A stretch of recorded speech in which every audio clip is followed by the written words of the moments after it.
a continent divided, a nation bleeding itself to death, brother against brother, freedom against slavery. The very idea of America on trial before the world. In the middle of this chaos steps a quiet man, not flamboyant, not eloquent, no aura of command, no thunder in his voice, just a soldier, steady, calm, and unshakably human. His name was Ulysses S. Grant, and yet history almost forgot him. He wasn't born a legend. He became one. He failed, he stumbled, he drank, he quit. And then, when his nation needed him most, he rose. You see, the story of Grant is not just a military biography.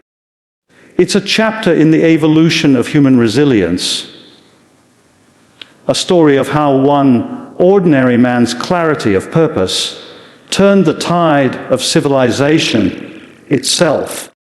Because when the United States fractured, the world held its breath.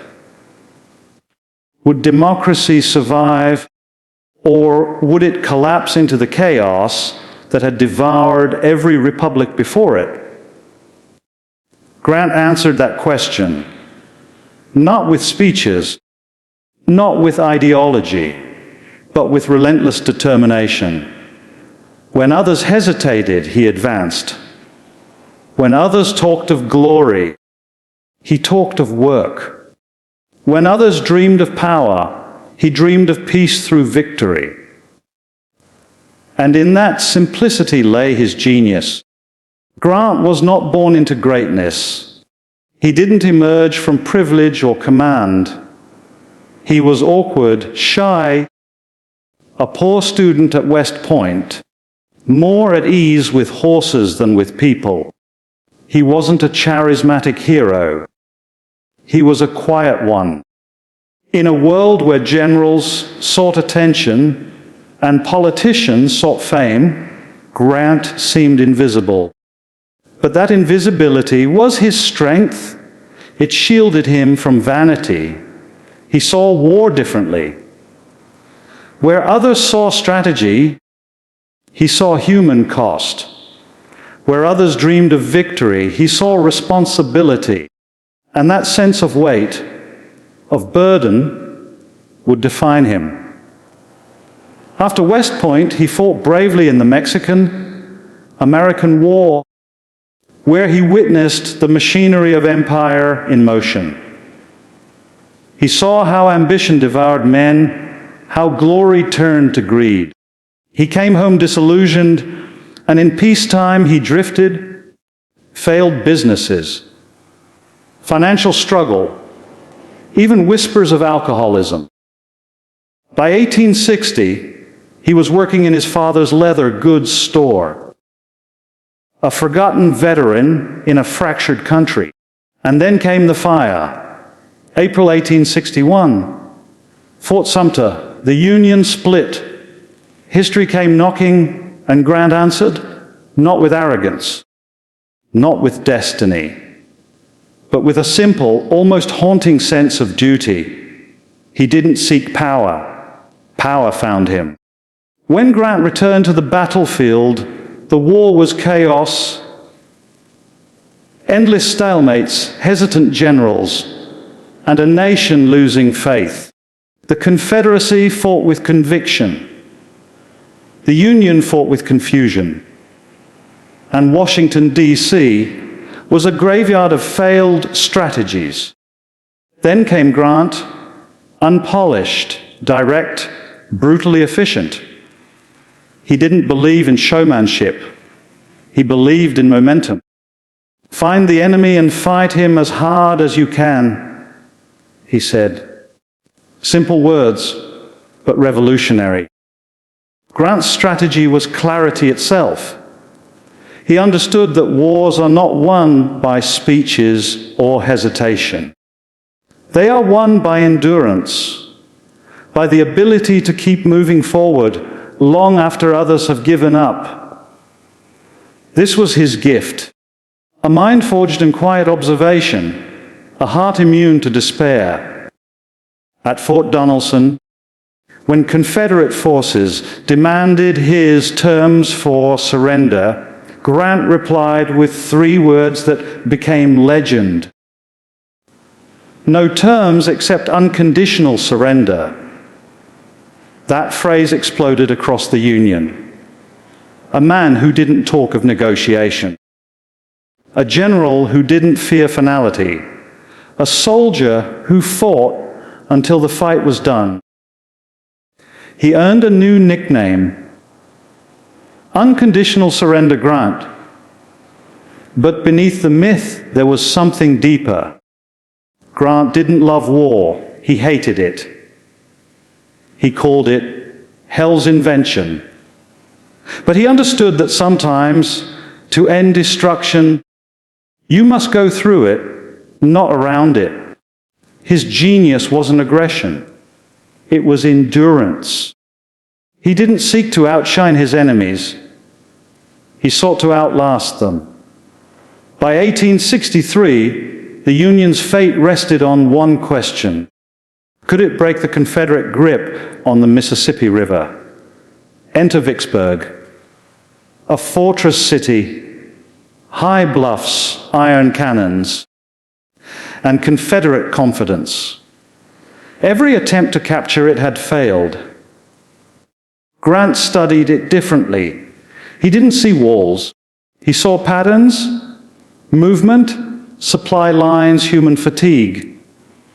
For weeks, he maneuvered his army in silence, crossing rivers, cutting off resources, trapping the Confederates in a slow, methodical chokehold. It wasn't glamorous. It wasn't fast, but it was inevitable. On July 4th, 1863, the same day as the Union's victory at Gettysburg, Vicksburg fell, and with it, the Confederacy was split in two. The Mississippi was free. The Union had momentum. Grant's rise was complete. From a failed store clerk to the architect of victory. But even as his fame soared, his focus remained razor sharp. He didn't care for medals or headlines. He cared for results. And that's why Lincoln noticed him. Lincoln, who had cycled through generals like pages in a tragic book, finally found a man who finished what he started. The president said it simply, "I can't spare this man. He fights." When Lincoln promoted Grant to general-in-chief in 1864, he inherited not a victorious army, but a weary one. 3 years of blood had drained the North's spirit. Public support was collapsing. And the Confederacy, though weakened, fought like a cornered animal. Grant changed the rules. He coordinated multiple fronts simultaneously, forcing the South into exhaustion. He didn't chase glory. He chased inevitability. It was a strategy not of genius, but of will. He knew the Union's industrial power could outlast the Confederate cause, but only if it was guided with ruthless consistency. This was modern warfare. Coordinated, logistical, relentless. In Grant's calm persistence, we glimpse the future of warfare itself: machines, supply chains, strategy as science. At the Wilderness, Spotsylvania, Cold Harbor, and finally Petersburg, the battles grew monstrous. Tens of thousands fell, and critics called him a butcher. But Grant knew every delay meant more death. He pushed through horror not because he wanted to, but because he had to. The only way out was forward. And in those dark months, he showed what leadership looks like under unbearable pressure. He didn't collapse. He didn't flinch, He carried the war and the weight of human suffering on his shoulders. By April 1865, the Confederacy was finished. Richmond fell. Lee fled west and Grant pursued. The chase would end at Appomattox Courthouse. But that moment, the surrender of Lee, is for the next part of this journey. April 9, 1865. The guns have fallen silent. The fields of Virginia are mud and memory. And in a quiet farmhouse at Appomattox Courthouse, two men meet, the embodiment of America's tragedy and triumph. On one side, Robert E. Lee, proud, dignified, defeated. On the other, Ulysses S. Grant, worn, muddy, silent. There are no speeches, no gloating, no arrogance. Grant enters not as a conqueror, but as a reconciler. He wears a private's uniform, not a general's. He offers Lee generous terms, no humiliation, no parades of surrender, just peace. Let them go home, Grant says. Let them take their horses to plant their crops. It's one of the most extraordinary moments in modern history. The victor choosing compassion over vengeance. The act of restraint that would shape the moral DNA of a reunited America. And that's where Grant's true greatness shines. He understood something most leaders never do. You don't rebuild a nation through punishment. You rebuild it through mercy. At that moment, the war ended, not just on the battlefield, but in the human heart. Grant didn't just win a war. He won the peace that followed. When the war was over, Grant could have retired in glory. He could have written his name in comfort and wealth.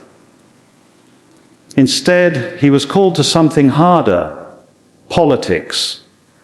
The United States, though victorious, was fractured. The South lay in ruins. The North was tired. And the wounds of slavery had not healed. They had only changed shape. Grant, reluctantly, became the 18th President of the United States. And his presidency was unlike any before it, because he governed as a soldier of peace. He fought for civil rights, for the protection of freed slaves, and for the preservation of what the war had earned. He crushed the Ku Klux Klan when others hesitated. He defended the 14th and 15th Amendments. He stood for equality, even when it cost him politically.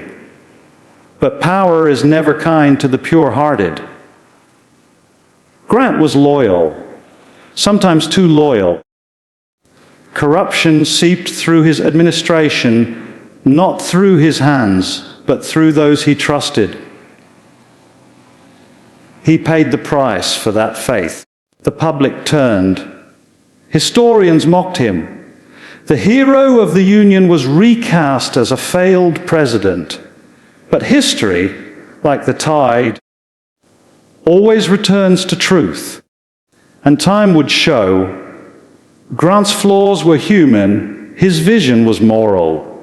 He didn't govern for fame. He governed for reconciliation. And his presidency, once dismissed, is now remembered as one of courage under corruption. A man fighting the invisible war of Reconstruction. When the cameras had stopped rolling and the cheers had faded, by the late 1870s, Grant's life had come full circle. He was admired worldwide, the most famous man alive. Kings, emperors, and generals honored him. Yet, beneath the applause, his world was collapsing again. Business partners betrayed him. He lost his savings. And then came the cruelest blow, cancer of the throat. The man who once commanded armies now struggled to speak. But his mind remained sharp, his spirit unbroken. And so, in the final months of his life, he began his last campaign not on the battlefield, but on the page. He wrote his memoirs with trembling hands, racing against death to secure his family's future.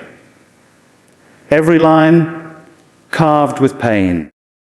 Every word, a soldier's discipline turned into literature. He finished his book just days before his death in 1885. It became one of the greatest memoirs ever written, a monument of truth, humility, and endurance. His old comrade, Mark Twain, published it. It sold millions. And when Grant died, America mourned like it had lost a father. But his real legacy wasn't the war or the presidency, or even the memoir. It was his example. The lesson of Ulysses S.